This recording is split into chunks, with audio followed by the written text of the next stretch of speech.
Goeiemôre geliefdes en welkom weer eens by die Afrikaanse Evangeliese Kerk in Ierland. Geliefdes, vanoggend wil ek met julle gesels oor God se profetiese plan. God se profetiese plan, en ons gaan uit verskeie skrifgedeeltes kyk, grootendeels uit 1 Tessalonisense 4 en 5 en 2 Tessalonisense 1 en 2. Maar voor ons dan nou die woord oopmaak, kom ons maak net eers die oë toe. Hemelse Vader, wat 'n pragtige dag het U aan ons geskenk. Wat 'n wonder is dit om U Vader te kan noem en by U te kom sit om te leer en U te vra om die woord vir ons oop te breek. Here, wil U vandag elkeen wat luister weer eens op 'n spesiale manier seën, Here. Maak hulle ore oop om te hoor. Maak hulle verstand oop om te verstaan en ook hulle harte om die boodskap te koester.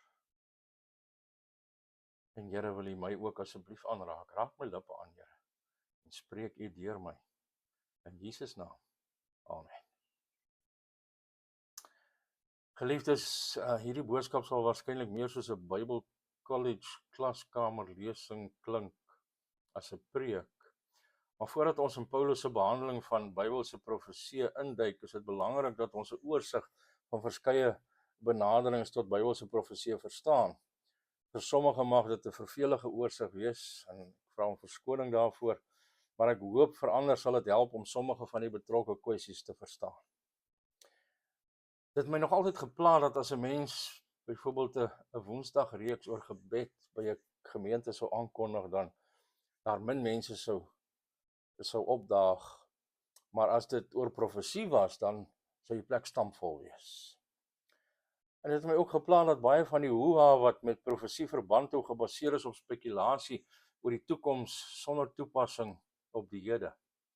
Want mense is gefassineer om te weet of die naam van 'n bekende wêreldleier getranslitereer in Hebreëus of Grieks gelyk is aan 666 byvoorbeeld, of dat die Europese Unie die 10-horingdier van Daniël 7 is.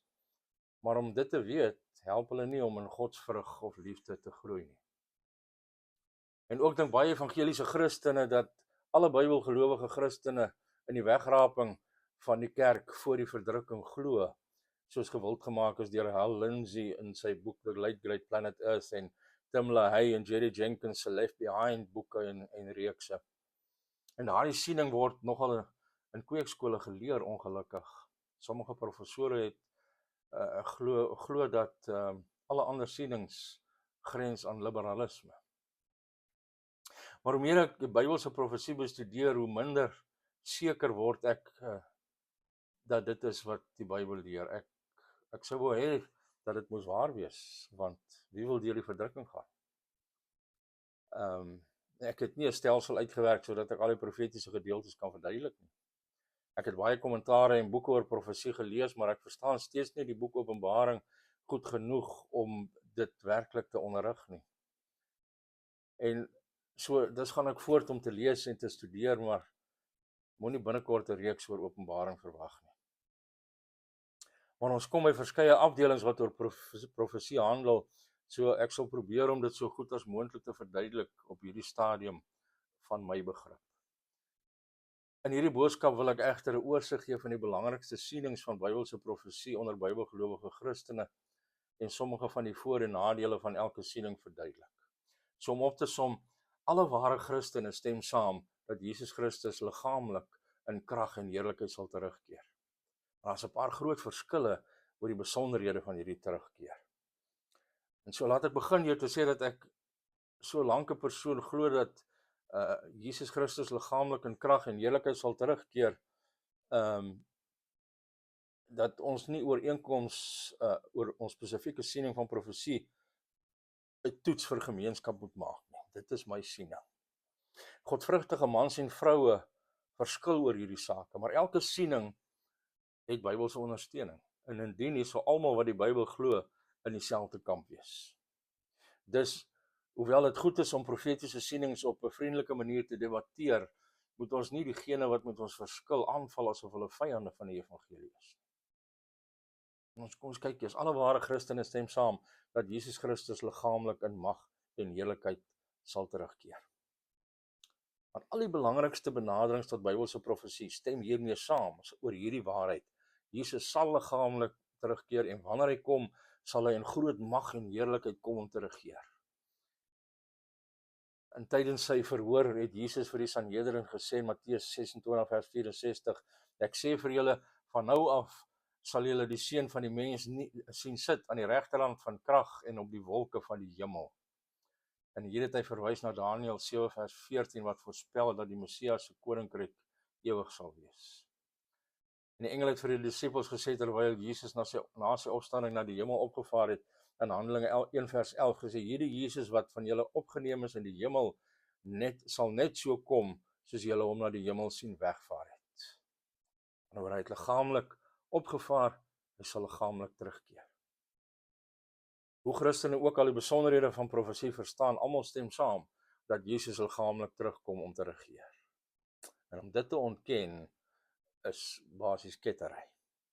Dan tweedens, ware Christene verskil oor die besonderhede van Bybelse profesie. En daar's 3 hoofbeskouings rakende die Here se koms.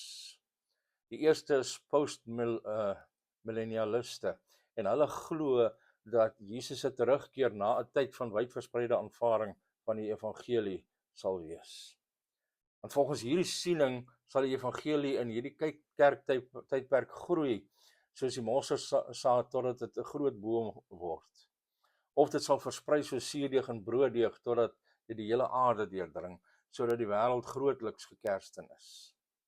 En hierdie millennium tydperk waarin God se koninkryk na die aarde sal kom, sal vir 'n lang tydperk duur, nie noodwendig presies 1000 letterlike jare nie, maar 'n lang tydperk. En aan die einde van hierdie lang tydperk sal Christus terugkeer om die dooies te oordeel, of veroordeel op te wek en nuwe hemele en nuwe aarde in te lei. En dit kom van Lorraine Butner se The Meaning of the Millennium. En hulle sê dan die millennium wat deur post-millennialiste in die vooruitsig gestel word, is baie anders as die wat deur pre-millennialiste verwag word. Die toestande op aarde sal nie wesentlik verander nie, behalwe as 'n meerderheid gelowiges 'n kultuur van geregtigheid kan teweegbring. En Jesus sal nie liggaamlik in Jerusalem op die troon van Dawid regeer nie, aangesien hy eers aan die einde van die millennium terugkeer, sê hulle. Mense sal steeds in hulle normale liggame wees, aangesien die opstanding van die lewendes en die dooies met die wederkoms van Christus plaasvind. Premillennialiste glo ook, daar sal nie 'n finale rebellie teen Christus wees nie. In die millennium sal 'n tyd wees wat baie soos vandag is, behalwe dat die evangelie wyd oor die hele wêreld sal versprei. En sommige van diegene uit die verlede wat aan postmillennialisme vasgehou het, is 'n groot hervormers soos Martin Bucer en Theodore Beza, baie van die Puriteine, insluitende Matthew Henry, die Wesley broers, Jonathan Edwards, William Carey, Charles Hodge en Augustus Strong. In ons tyd betoog Kenneth Gentry in sy 3 Views on the Millennium and Beyond, geredigeerde Darrell Block, is hulle wat die lys hierbo verskaf, en dan Douglas Wilson in sy Desiring God, an Evening of Eschatology, onder andere vir hierdie siening. En postmillennialisme berus op God se doel om in sy skepping verheerlik te word. Dit glo in sy soewereine mag om sy doel te bereik en dat hy sy kerk toegerus het met die nodige gawes en krag om hierdie doel te bereik. En Gentry ontwikkel hierdie punte dan baie wyer. En dit het 'n sterk hoop in die krag van die evangelie om lewens te versprei, te verander en te transformeer. En dit moedig evangelisasie aan met die hoop dat God die evangelie sal seën met wydverspreide bekerings. En dit word ondersteun deur baie skrifgedeeltes in beide die Ou en Nuwe Testamente wat die uiteindelike triomf van Christus voorspel. En ook word een moderne vorm van postmillennialisme wat voorgestaan word deur Gentry en wyle Greg Bahnsen, theonomie of restriksionisme of heerskappy teologie genoem, wat beheer dat God se Ou Testamentiese burgerlike wette vandag bindend is op regerings. Maar teen postmillennialisme is die prentjie van die eindtye in die Nuwe Testament wanneer goddeloosheid en die vervolging van die godvrugtiges toeneem en nie afneem. En ook weerspieël huidige wêreldtoestande geen soort toenemende geregtigheid nie, maar eerder toenemende rebellie teen God. En teen teonomie is die Nuwe Testamentiese leer dat ons nie onder die Mosaïese wet is nie. En die skrif wat gebruik word om postmillennialisme te ondersteun, kan maklik inpas in ander benaderings tot profesie. Dit hang af hoe jy dit sien. En dan kry ons die amillennialiste wat glo dat daar geen toekomstige aardse millennium is nie, maar dat Jesus nou geestelik oor sy koninkryk regeer. En amillennialisme, dis tonknopers vir my, was die oorheersende siening van die kerk vanaf die tyd van Augustinus in die vroeë 5de eeu tot met die hervorming. En vandag huldig baie godvrugtige gereformeerde teoloë en pastore steeds hierdie siening, hoewel sommige beswaar maak teen die etiket. Maar hulle glo dat die 1000 jaar wat ons in Openbaring 20 vers 4 sien, verwys na die huidige kerkera, wanneer Satan se invloed oor die nasies gebind is, soos wat ons in Openbaring 20 vers 1 tot 3, en Matteus 12 vers 29 en Kolossense 2 vers 15 sien, sodat die evangelie na elke nasie kan versprei. En God se koninkryk het begin toe hy op aarde was, volgens Matteus 12 vers 28, en hy regeer nou vanuit die hemel oor sy kerk, maar daar is 'n toekomstige vervulling van sy koninkryk in die nuwe hemele en nuwe aarde. En hulle sê ook, daar sal nie 'n letterlike toekomstige 7 jaar lange wêreldwye verdrukking wees nie. En sommige amillennialiste sê dat Satan aan die einde van hierdie era vir 'n tyd vrygelaat sal word, wat sal lei tot die misleiding van die nasies, tot Armageddon en die fisiese wederkoms van Christus. En dit sal dan gevolg word deur die opstanding van beide die regverdiges en die goddeloses veroordeel, en dan die nuwe hemele en die nuwe aarde. En amillennialiste argumenteer dat omdat die Jode hulle Messias verwerp het, die koninkryk van hulle weggeneem is en dan 'n gelowige nasie wat dan nou die kerk is gegee is. Volgens hulle interpreteer dit dan volgens Matteus 21:43 en 1 Petrus 2 vers 9. En dan sê hulle Christus is die ware Israel, volgens Jesaja 42 vers 1 tot 7, die ware tempel waar God by sy volk woon, Johannes 2 vers 9 tot 21, en gelowiges in hom is die ware saad van Abraham, volgens Galasiërs 3 vers 7, wat in God se beloftes van die land, die hemelse stad gesien het, waarvan die argitek en bouer God self is, volgens Hebreërs 11 vers 10 tot 16. En die belofte van die land vir God se volk sal vervul word in die nuwe hemele en die nuwe aarde wat op Christus se wederkoms volg.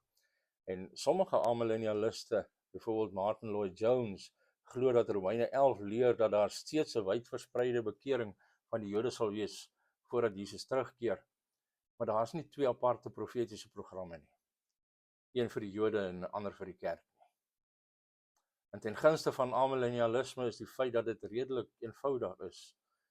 Want amillennialiste argumenteer dat hulle Ou Testamentiese profeseë interpreteer in lyn met die manier waarop die Nuwe Testament hulle interpreteer, wat dikwels 'n geestelike vervulling in Christus insluit.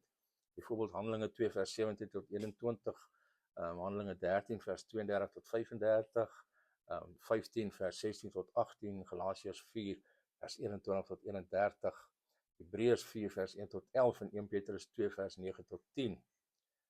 En ook is Openbaring 20 die enigste gedeelte wat 'n 1000-jarige heerskappy van Christus noem, en daardie getal, soos die meeste getalle in die Openbaring, moet simbolies geïnterpreteer word. Maar die hoofrede waarom ek amillennialisme verwerp is dat ek nie hulle interpretasie van die binding van Satan kan sluk, wat hulle dan uit Openbaring 20 vers 1 tot 3 regverdig nie. Want hulle argumenteer dat dit beperk is tot sy vermoë om die nasies te mislei, maar die prentjie in die Openbaring is wat my betref baie meer uitgebrei as dit. Hy word in die afgrond gegooi en die deur word oor hom toegemaak en verseël. En dit klink vir my 'n algehele beperking wat nie die huidige era beskryf nie. En selfs al beperk jy dit tot die beperking om die nasies te mislei, dan lyk dit vir my of hy die meeste nasies of volksgroepe vir die afgelope 2000 jaar al mislei het. Want baie is steeds in algehele geestelike duisternis, soos ons in 2 Korintiërs 4 vers 4 en 1 Johannes 5 vers 19 lees. En baie wat gelyk het of hulle verlig was, voel of hulle weer in die duisternis wegraak deesdae. En ook lyk dit asof verskeie gedeeltes in die Ou Testament 'n toekomstige tydperk van glorie beskryf wat groter is as die huidige era. Maar die beskrywend is van die ewige toestand nie. Volgens Wayne Grudem en sy Systematic Theology. Byvoorbeeld Jesaja 65 vers 20 beskryf 'n tyd wanneer babas nie sal sterf nie. Diegene wat in hulle jeug sterf 100 sal wees. En diegene wat nie tot 100 leef nie as vervloek beskou sal word. En dis beslis nie nou waar in die tyd waarin ons leef nie. En dit sal nie waar wees in die nuwe hemel en nuwe aarde nie wanneer daar geen dood sal wees nie. So dit verwys skynbaar na die millennium. En mens kan dit ook vergelyk as jy gaan kyk na Psalm 72 vers 8 tot 14, Jesaja 11 vers 2 tot 9, en Sagaria 14 vers 6 tot 21 en Openbaring 2 vers 27, 12 vers 5, 19 vers 15. En ek steun hier baie op Grudem vir die argumente teen amillennialisme. Maar dit lyk ook vir my of amillennialisme 'n bietjie te ver gaan in die vergeesteliking van God se beloftes aan Israel. En dit lei ons dan nou tot die derde hoofbeskouing. En dit is dat premillennialisme. En premillennialisme glo dat God sal terugkeer en vir 1000 jaar op aarde sal regeer voor die ewige staat. En om sake 'n bietjie te kompliseer, binne premillennialisme is daar binne dit weer twee hoofbeskouings. Daar is die pre-verdrukking of die dispensasionele premillennialisme en dan die klassieke of historiese premillennialisme. En as ons nou gaan kyk, die eerste, die pre-tribulasie of dispensasionele premillennialisme leer dat Christus in die geheim vir sy kerk sal terugkeer voor die groot verdrukking en dan weer aan die einde van die verdrukking om sy 1000-jarige koninkryk te vestig. En dit is die siening wat grootliks in die kweekskole geleer word deesdae.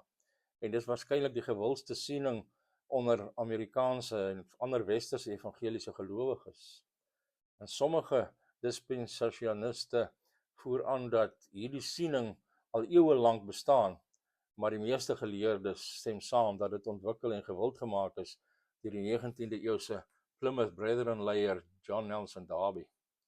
En dit berus grootliks op twee pilare, 'n skerp onderskeid tussen Israel en die kerk en 'n letterlike hermeneutiek in profetiese interpretasie.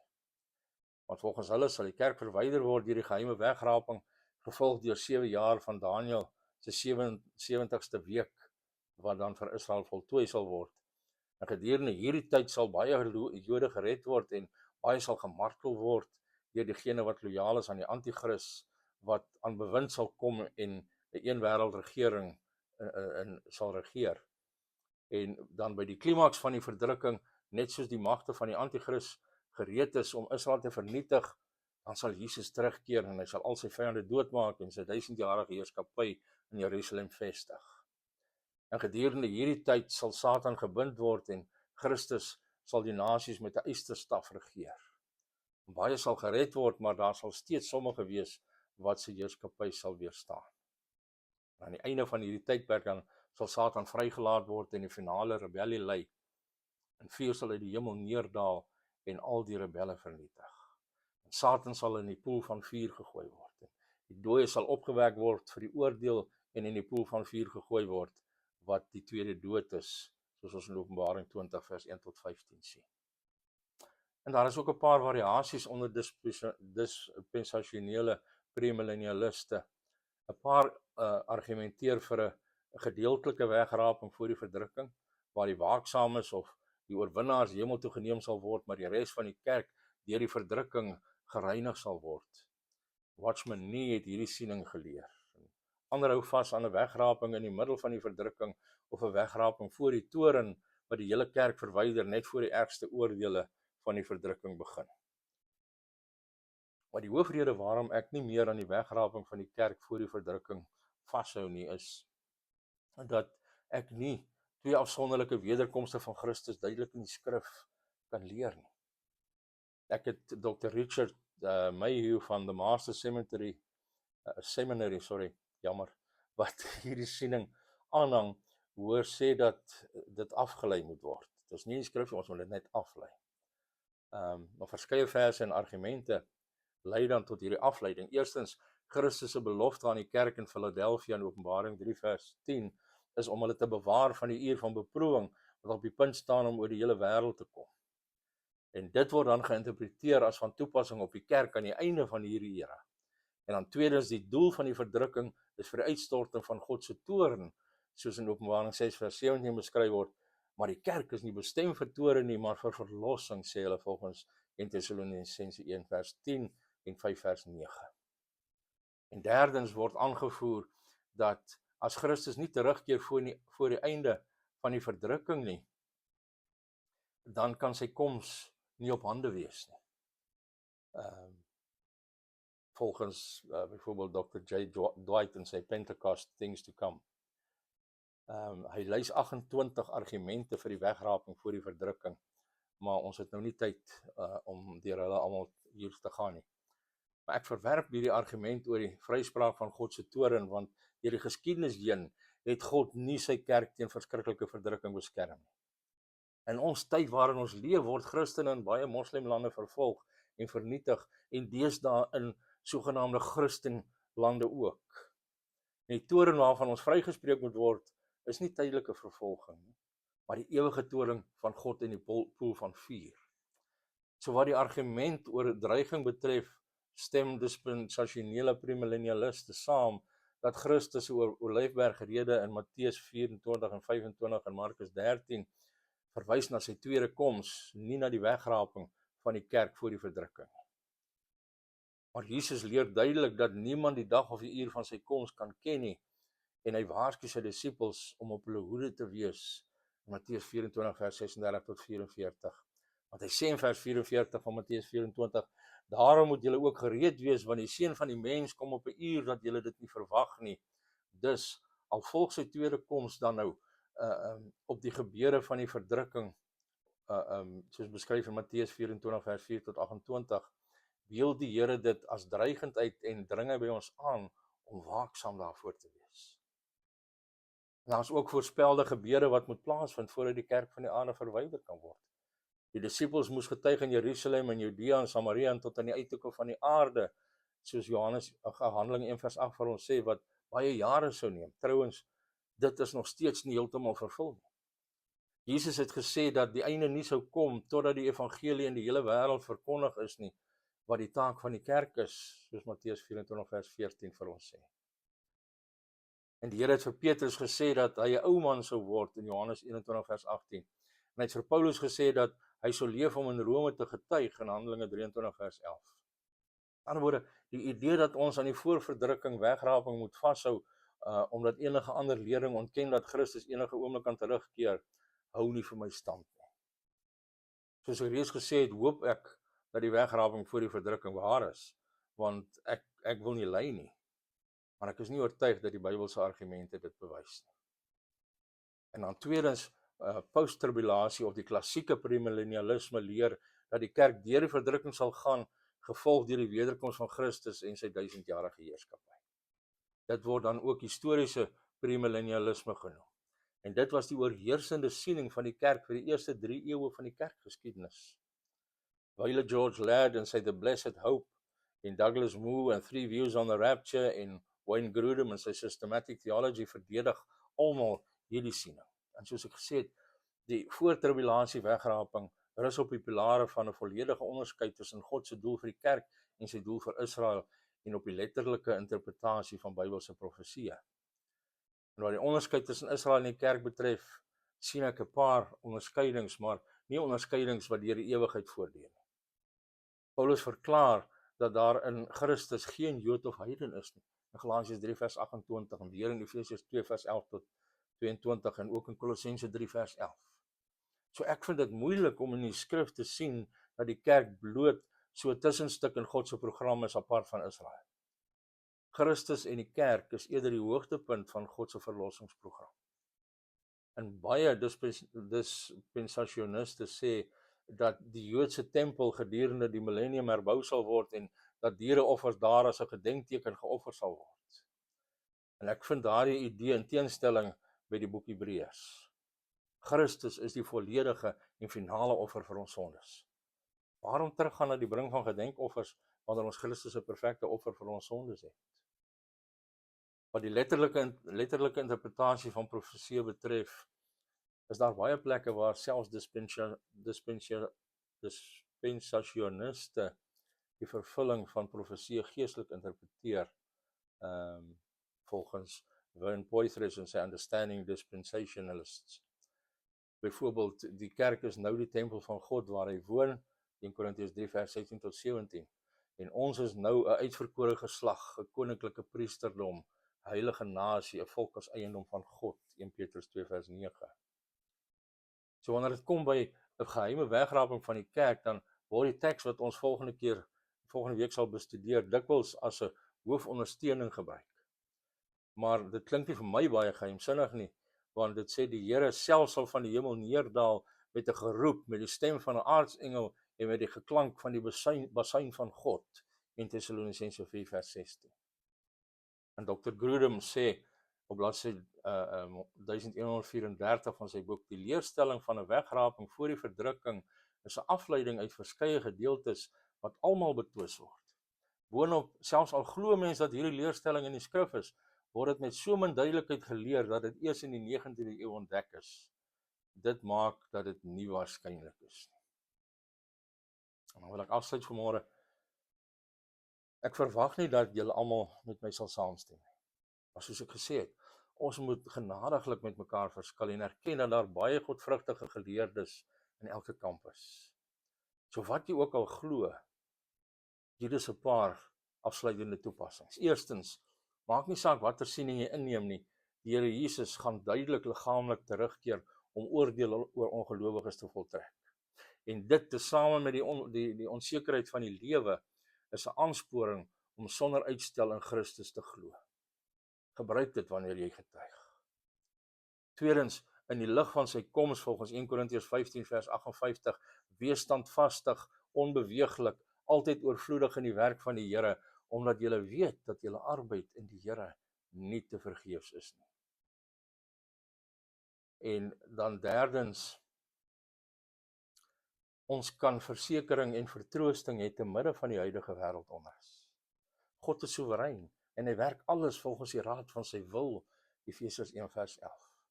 Hy stel heersers aan en neem hulle af om sy planne te volbring, Spreuke 21 vers 1. En geen bose heerser, insluitend in die anti-Christus self, kan God se plan dwarsboom nie. En daarom sê Psalm 2 vers 12, kus die seun dat hy nie toornig word en julle op die weg vergaan nie, want gou kan sy toorn ontvlam, welgeluksalig is almal wat by hom skuil. En laastens, 1 Johannes 3 vers 3 sê, en elkeen wat hierdie hoop op hom het, reinig homself soos hy rein is. Geliefdes, maak seker dat jy in heiligheid leef in die lig van Christus se waarskuwing om gereed te wees wanneer hy kom. Kom ons maak die oë toe. Here, baie dankie dat U 'n genadige God is. Dankie Here dat al verskil ons as U kinders oor sekere sake in U woord, dat dit ons nie vyande van mekaar maak nie. Dat dit ons nie vyande van U maak nie. Here, en daarom vra ek vanmôre dat U sal help dat elke gelowige, wanneer daar met 'n broer gesels word wat verskil op hierdie punte, nie vyandig met mekaar sal wees nie, solank almal glo dat U weer kom, liggaamlik kom, in U groot krag. Vra dit in Jesus naam alleen. Amen. Geliefdes, dankie dat julle geluister het. Ek hoop julle het klaar geluister, soos ek sê, hierdie dalk meer soos 'n lesing as 'n preek geklink of 'n boodskap, maar mag dit julle help om anders oor die saak te dink, want ek weet daar's ongelukkig baie gelowiges wat so met mekaar stry dat hulle kwaai vriende word en bly vir die res van hulle lewens oor hierdie sake, en dit is onnodig. solank ons saamstem dat Christus kom in volle krag en liggaamlik in die lewe sal kom. Dit is al wat nodig is, solank ons gereed is vir sy koms. Mag julle 'n wonderlike Christusgevulde dag en 'n Christusgevulde week beleef, en as dit die Here se wil is, dan kom ons volgende Sondag dan weer by mekaar om verder uit hierdie briewe van Paulus te leer. Maar tot dan mag die genade van God met julle wees. Mag God self met julle wees en mag God julle seën. Shalom.